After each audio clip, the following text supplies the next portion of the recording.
I'm happy in a pair of khakis and a sweater, so I don't need fancy clothes. I don't need fancy food. Do you have an iPad? I do not have an iPad. iPhone? No. In a world where immense wealth often leads to lives of unparalleled luxury, there are a select few billionaires who choose a different path, one of remarkable simplicity. What compels these titans of industry to forgo the trappings of their vast fortunes and live as though they have so little? Prepare to be astonished as we delve into the surprising lives of these billionaires who live a life of modesty. Number 10. Warren Buffett. When you think of the Oracle of Omaha, the name Warren Buffett instantly comes to mind.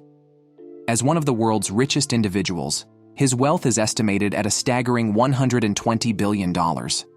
However, what truly makes Buffett stand out from the typical image of the super wealthy is his understated lifestyle and preference for treasured memories over flashy displays of fortune. Even with his enormous financial success, this renowned investor and business leader still resides in the same modest home he purchased more than 50 years ago. His decision to remain in this house highlights his commitment to simplicity and his desire to stay connected to the personal values that matter most. He prefers this, rather than succumbing to the temptation of luxurious living. Buffett's travel habits are equally modest. Despite owning one of the world's largest private jet companies as the head of Berkshire Hathaway, he frequently chooses to fly in economy class. Such a choice is almost unheard of among those with his level of wealth, yet it perfectly embodies his principle of steering clear of unnecessary extravagance. Although Buffett's preference for economy class is a testament to his frugality, his true focus lies in philanthropy. Despite accumulating an immense fortune over the years, he is committed to giving away the majority of his wealth to charitable endeavors, particularly through efforts like the Giving Pledge. Buffett is also known for encouraging other billionaires to donate significant portions of their fortunes to help tackle important societal challenges. His charitable work primarily supports initiatives in education, healthcare, poverty relief, and other critical social issues. Warren Buffett's dedication to philanthropy aligns with his belief that the wealthy have a duty to contribute significantly to the improvement of society. This perspective sets him apart as a billionaire who not only avoids lavish luxuries, but also actively seeks to use his resources for the greater good. His impact extends well beyond financial contributions, as his advocacy for ethical business practices and transparency has created a legacy that surpasses his impressive financial accomplishments. In a world where wealth often equates to excess, Warren Buffett shines as a model of humility, reminding us all that true wealth is measured not by what we accumulate, but by the positive influence we leave on the world. So, what other billionaires look beyond their amassed wealth and live like they are poor? Keep watching to find out. Number 9. David Cherian. David Cherian, a Stanford professor with an estimated net worth of $122.5 billion, is far from your typical billionaire. Despite his immense fortune, Cherian firmly distances himself from the lavish lifestyle often associated with wealth, expressing a clear aversion to ostentatious living. He has even voiced his discomfort with extravagant choices, such as constructing homes with an excessive number of bathrooms. He finds it unnecessary and excessive. Unlike the conventional image of the ultra-wealthy, David Cherian chooses to lead a life marked by modesty and simplicity.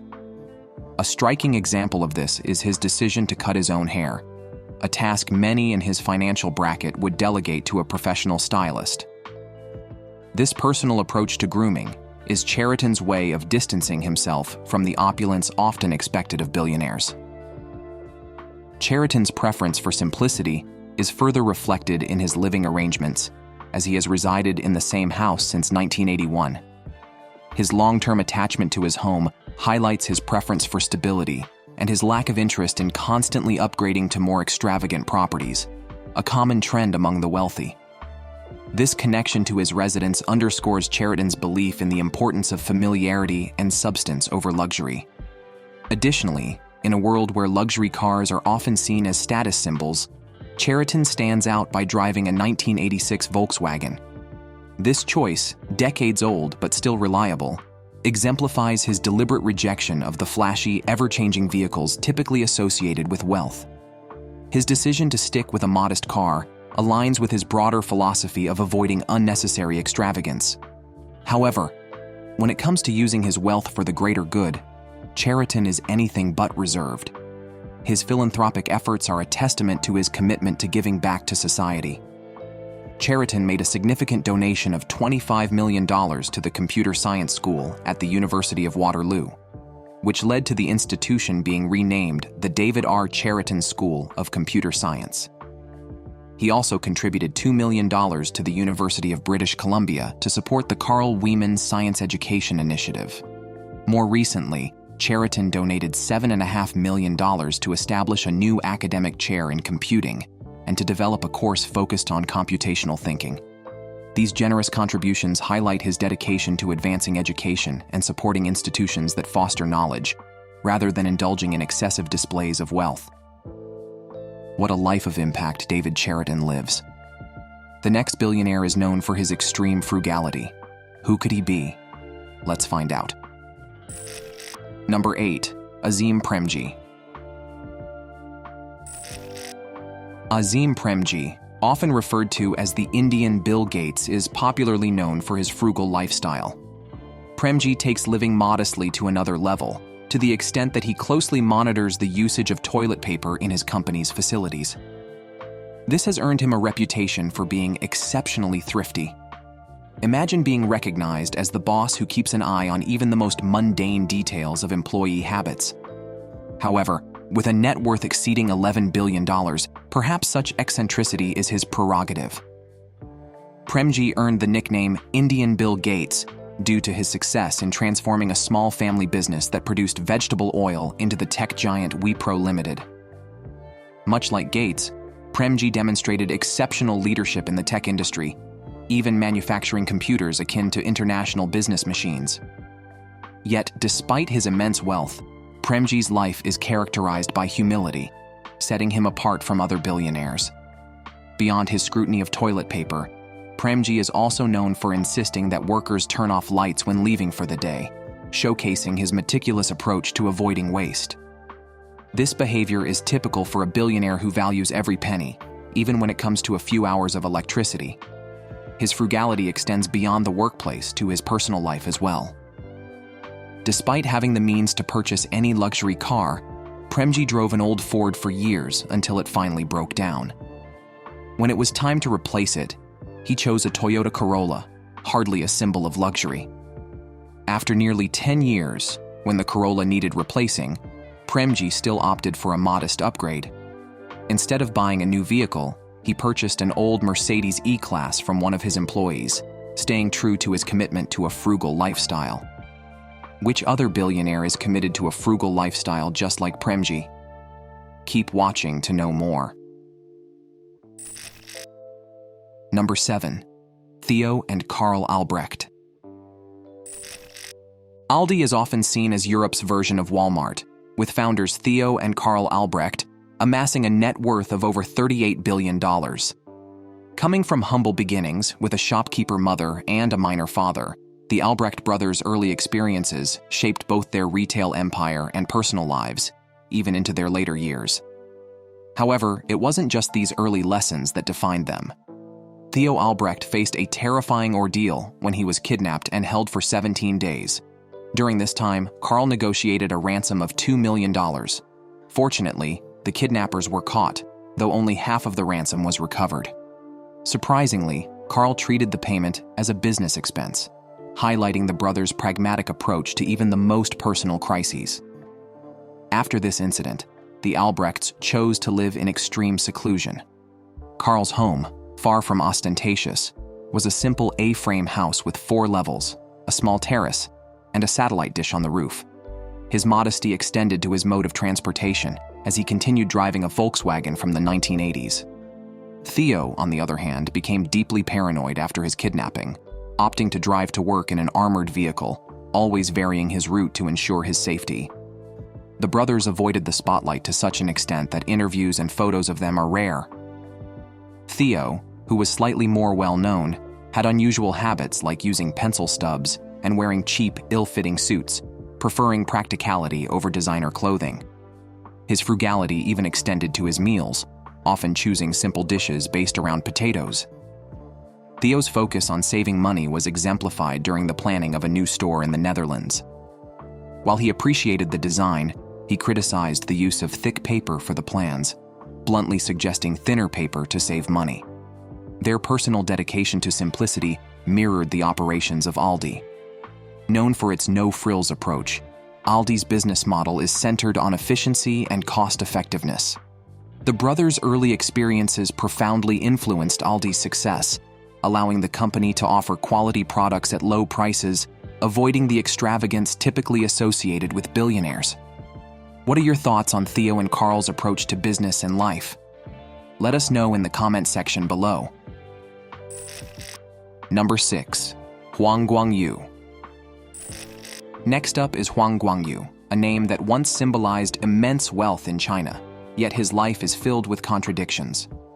As the former chairman of Gome Group, the largest consumer electronics retailer in China, Huang was once crowned the richest man in the country, with his empire of electronic stores spread across the nation. However, beneath the surface of his billion-dollar fortune lay a life marked by surprising modesty and a deep-seated aversion to extravagance. Despite being worth over $6 billion, Huang didn't live in a lavish mansion or spend time on private yachts. Instead, he resided in a modest apartment in Beijing, sharing it with his wife and 2 daughters, a lifestyle more akin to that of a diligent accountant than a wealthy tycoon. News outlets often compared him to an old farmer, noting his rejection of the golfing craze that was popular in China and his lack of extravagant hobbies.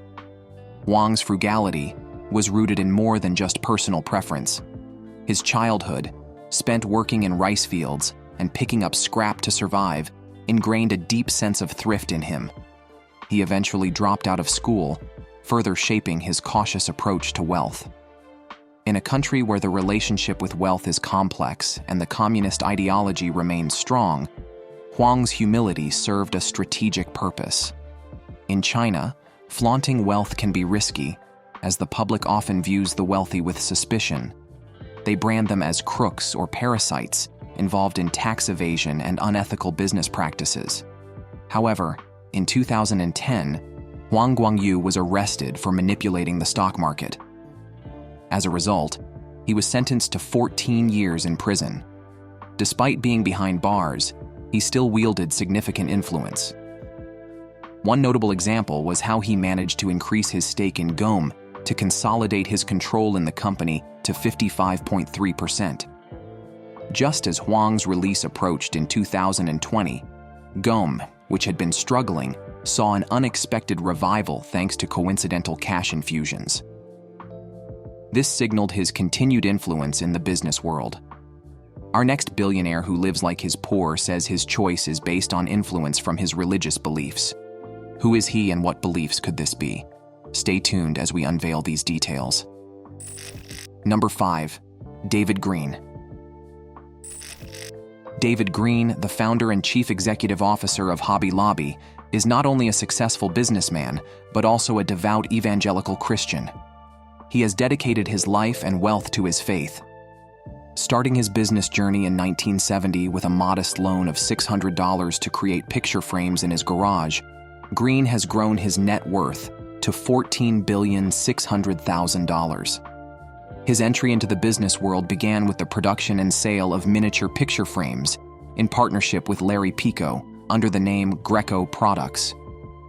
After buying out Pico's share, Green expanded the business by employing individuals with cerebral palsy in a small factory, paying them 10 cents per frame. By August 1972, the business had shifted its focus to arts and crafts, leading to the opening of the first Hobby Lobby store, a 300-square-foot space in northwest Oklahoma City. Green's deep faith profoundly influences his life choices, leading him to view himself not as the owner of his wealth, but as a steward of God's money. This belief drives his frugal lifestyle and significant charitable contributions. Unlike many billionaires, Green shuns luxury, opting to fly coach, drive an old car, and live in a modest home. He has also been unafraid to defend his religious convictions, even challenging the United States government over the Obamacare mandate that required employers to provide contraception coverage. He argued that it violated his religious beliefs. David Green stands out as one of the largest individual donors to evangelical causes globally, having donated over $500 million to various ministries, missions, and charities. His passion for biblical artifacts and scholarship led to the founding of the Museum of the Bible in Washington, District of Columbia, a project he funded with $500 million. Established in 2010, the Museum of the Bible Incorporation, a nonprofit organization founded by the Green family, owns the museum, which opened its doors on November 17, 2017. The museum houses a permanent collection of 1,150 items, with an additional 2,000 items on loan from other institutions and collections. Green's frugality is a reflection of his faith and values, and he encourages others to adopt a similar approach to life.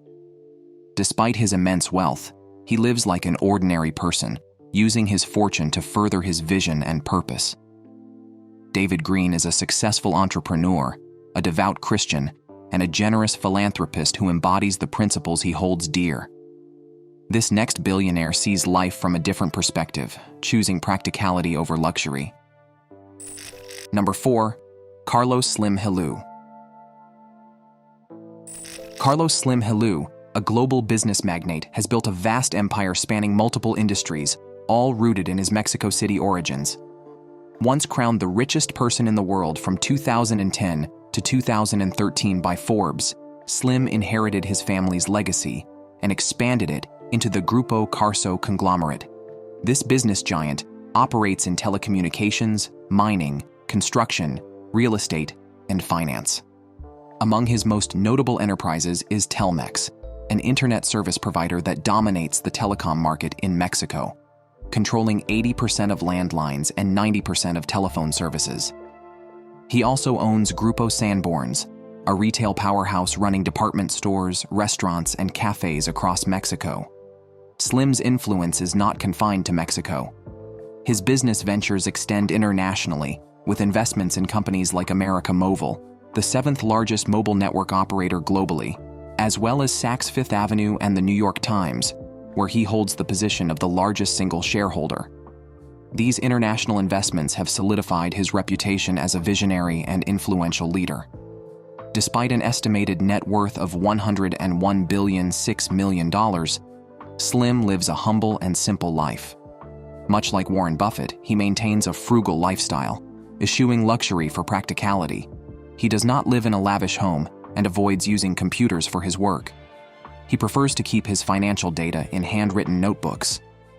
After losing his wife in 1999, Slim has cherished spending quality time with his children and grandchildren. Unlike many billionaires, he drives his own car without the aid of chauffeurs or security guards, even though his country faces safety challenges. While Slim's style may be more sophisticated than that of Mark Zuckerberg, he does not splurge on designer clothes, opting instead for apparel from the retail chains he owns. At 83 years old, Slim has a refined taste for art, culture, and philanthropy. Although he does not subscribe to the Giving Pledge, an initiative by Bill Gates and Warren Buffett encouraging wealthy individuals to donate at least half of their fortunes to charity, Slim has been generous with his wealth. By 2011, he had contributed $4 billion, about 5% of his wealth, to the Carlos Slim Foundation. Slim believes in the importance of philanthropy, but has not committed to giving away more than half of his wealth, as Gates and Buffett have. He has advised budding entrepreneurs that businessmen have a responsibility not only to give, but also to actively participate in solving societal problems. Recognizing his generosity, Forbes included Slim in its 2019 list of the world's most benevolent philanthropists outside the United States.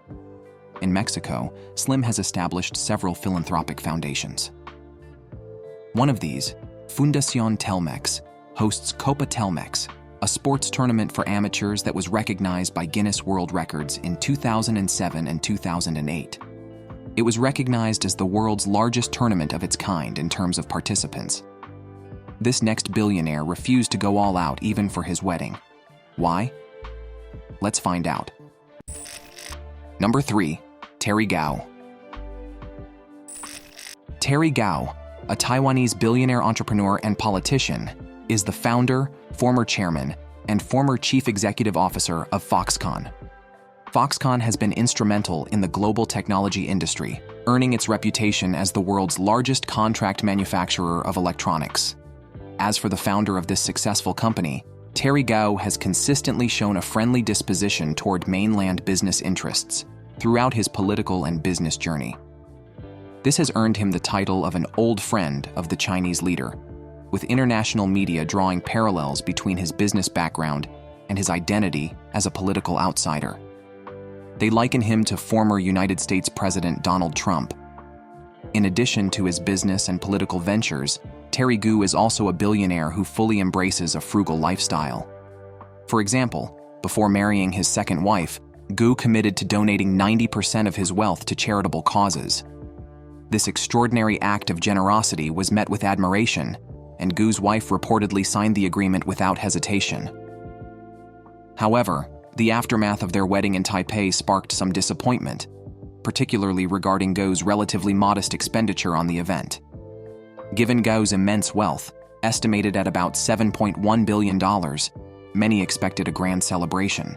However, the tycoon allocated only about $600,000 for the wedding.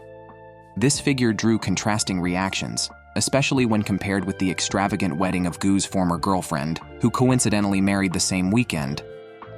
She spent approximately $6,500,000 on her celebration. The stark difference in financial commitment between the two weddings became a topic of discussion and scrutiny.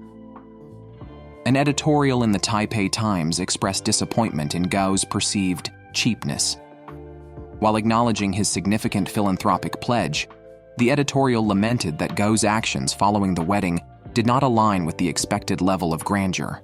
The discrepancy in spending, particularly in the context of such a high-profile event, contributed to the perception that Gou might be seen as somewhat frugal or even cheap, as expressed in the editorial's critique. This next billionaire spends most of her wealth on charity rather than on personal gains. Number 2. Christy Walton.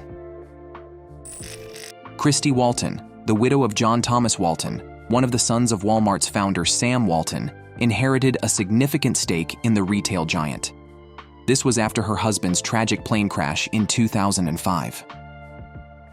Despite having a net worth of $11.6 billion, Christy Walton is known for her reserved and modest lifestyle in Jackson, Wyoming.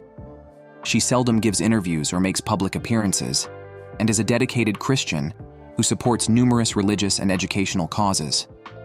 Christy has made it a point to provide her son with a grounded upbringing, raising him in a 19th century Victorian house in California. However, she chose to donate this home to charity after her husband's passing, and now she lives in Jackson, Wyoming.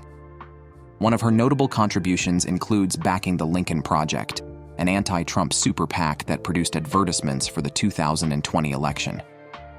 Additionally, she financed a film adaptation of the acclaimed coming-of-age novel, Bless Me, Ultima. Ranked as the leading female philanthropist based on her charitable contributions relative to her wealth, Christy Walton has donated billions to various causes, particularly those supporting children's education and environmental protection.